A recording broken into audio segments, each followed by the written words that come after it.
So here's how we store stuff. We've got our Google Mini here.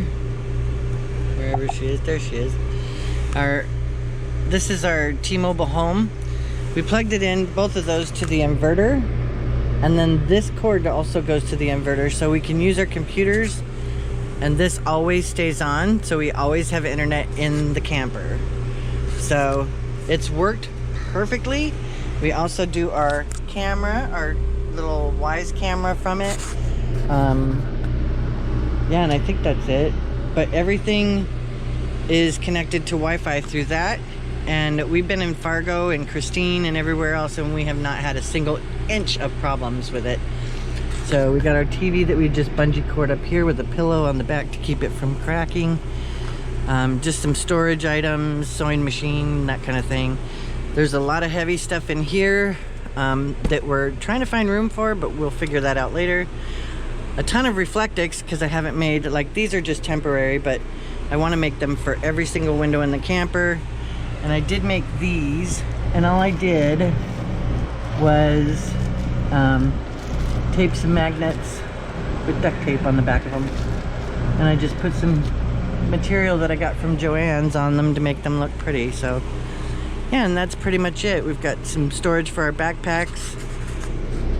We have another one of these. We have two more of those that we have to fix because the magnet thing, the sticky on the back of the magnets doesn't work that well. We got a little bit of a cover. That's actually just material I got from Joann's. I'd like to make a blanket out of it. One of those tie blankets, but I haven't gotten to it yet, so we just threw it on the couch. And so far we've been okay for cereal, storage for food, but it's pretty much thrown up in there, so I'd like to get that a lot more organized. Gotta have your single barrel whiskey every once in a while. And then, of course, your Death Wish coffee. Thank you, Mert. Yeah, so everything's pretty much just been... Sorry about the background noise. We got the air on, but it's stifling hot. So this I just leave there. It doesn't move. It's got like a cork board on the bottom. This I use some alien tape to keep it where it's at. And then I just twist it off when I'm ready to, and I put another piece of alien tape on there. Oops, sorry, there's crumbs in there. Butter, coffee, cat food. We leave all this when we drive. It doesn't go anywhere. And then we just have some extra storage up there for things of the day. We did get our magnets on finally. And of course we have pictures of our babies. And this is Tim's side. He hasn't filled it up yet. This is my side. We got these three things in Venice when we went in 2018. This we got from the Terror House in Hungary. This is, of course, from Turkey, and this Tim bought me from the Chalish Fair. And we just put a little plant in them. This was from Istanbul, our trip to Istanbul. I think actually, no, I take that back. That's from Cappadocia. We got it in 2020. We got some magnets. We did put a clock up with a screw, but we had to kind of, no, I guess it didn't stick. So, and Tim did put the hook up for me that Savannah gave me, and then of course, you're just visiting. This was from our van. If some of you that follow us remember, that was in our van. And the first thing up on the walls was Jesus, because Jesus is first. Our bedroom is a complete disaster, but at least it's starting to come together. We did put the backsplash on, and we're gonna put burned wood with stain around the outside of it to make it framed in. And then all these are getting painted white, of course, because I'm not a fan of this 1990s wood look. Yay, not. And of course my kitty blanket from the kids. And we have to strap this up every time we move. And we just basically put it right there with that little hook. That's all it takes. And we just keep it there. Fire extinguisher there. Fire extinguisher there. Fire extinguisher there. We've got them everywhere, so within arm's reach. And I think we've even got one more in a box somewhere we're thinking of putting on the outside of the camper, just in case we have to bolt and still need to try and put the fire out. But yeah, so far this is what we got. we're slowly getting things done here and there, but it's coming together. And then of course our Waggle, this is our pet monitor. So that basically, that is for telling the temperature and the humidity in the van, or in the camper. Sorry, I'm still used to a van. In the camper, and that tells us and alerts us if it gets too hot in here for the cats. So if we're gone on a day when it's really cool out and it starts to warm up, it'll tell us and we can come back and turn the air on for the cats. The generator runs the air. We can lock up everything and leave the generator on for hours. So of course they have to stay nice and comfy, don't they, Maisie? Yeah? Yeah? You gotta stay nice and comfy, princess. So what do our cats do when we stop? That they've been doing since we were on the road? They're not up front. There's Miss Maisie. Hi, Maisie. Maisie. Say hello. She is. Good morning. Oh my goodness, you could just be lazy, lazy, lazy. Oh, what a stretch. So yeah, the cats are napping.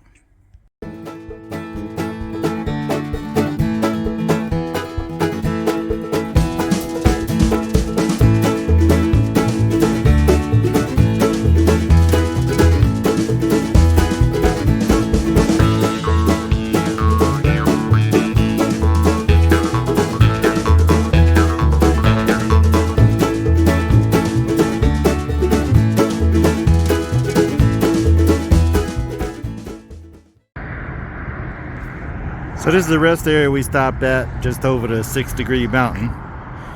Those are just classy outhouses. Pretty land here. How big this prison is, you guys. 9 a.m. to 6 p.m. That's not what Google said, but I'm not saying she's wrong all the time, but she's wrong all the time. All the time.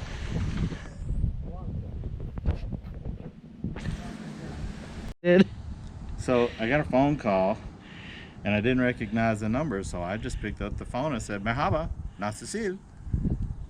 Dead silence. Merhaba. Merhaba. Okay. Here's a picture right there too. And they hung up. Yep. The oldest existing structure is a massive standstall wall built with convict labor and locally quarried stone. The wall replaced a 12-foot high wooden fence. I think this is better. 12-foot high wooden fence. The wall extends 4 feet underground. No inmate was ever successful at tunneling under the wall. Quite a few tried. Okay, overcrowding. Yeah, just do that because that's not in here.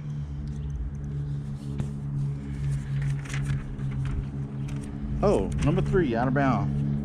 Inmates were not allowed to proceed beyond this area without a pass or being accompanied by a guard. If they cross this line, Out of bounds line. the guard posted at Tower 7. That would be that one. Dude, that's easy pickings too.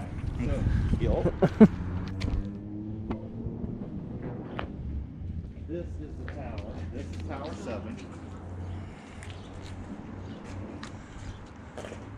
This is Tower 7. Oh, there, hangman noose over there. This is Tower 7. Okay. When the wall extended north in 1911, it became the main entrance. All inmates, guards, and visitors entered and departed through these doors. From there to here to in there.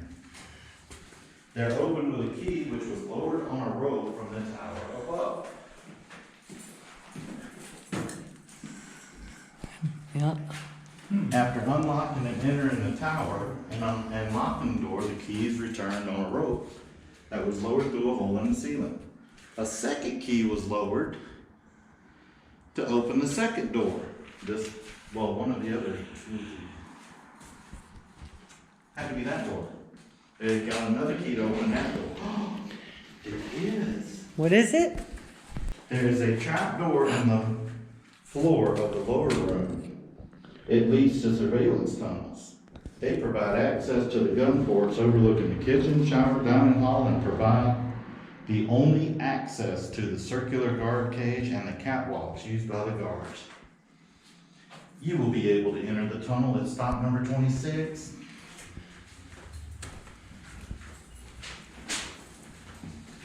Okay, in front of us now is the federal building, part of it.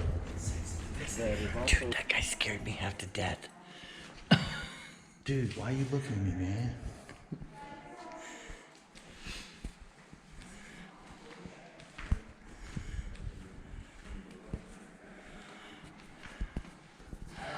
Contraband. There's two people in here. That's the shower.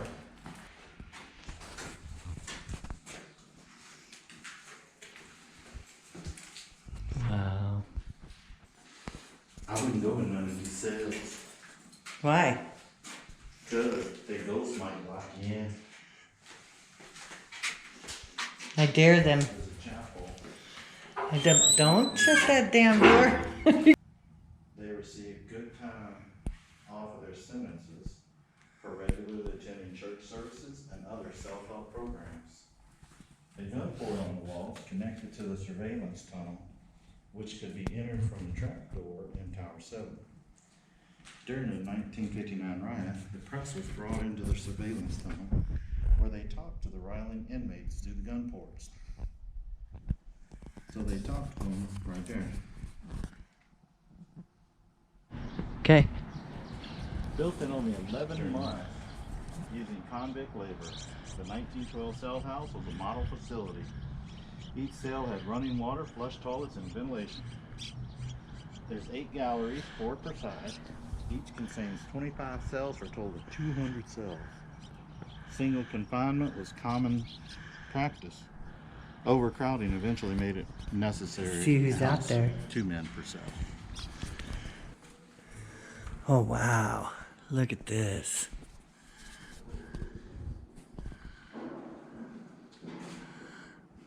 I bet you there's some stories to tell there.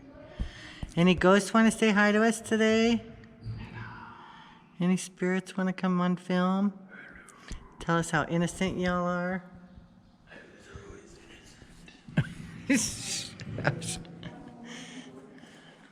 Little time. That set of handcuffs and leg iron is said to have been used to restrain and transport presidential and police assassin Lee Harvey Oswald when being transferred to the custody of the Dallas County Sheriff's Department from the Dallas City Police. Dallas County Sheriff Sergeant Pat Boyd originally owned the set, giving them to the Missoula County Sheriff John Moe in 1975. Sheriff Moe in turn donated them later to the Montana Law Enforcement. Did you get ice creams? Yep. Wow. Nope. I got you a sugar. Because it's healthier. It looks like it's dripping all over It's you. dripping. See the little frog? There it goes. Bye, little frog. Bye. Get in there. A little bitty frog. Yeah, he's gonna get eaten by a rattlesnake. In one gulp. Well, I was hoping for some empathy, babe, not entertainment value. Oh, poor little frog. There you go.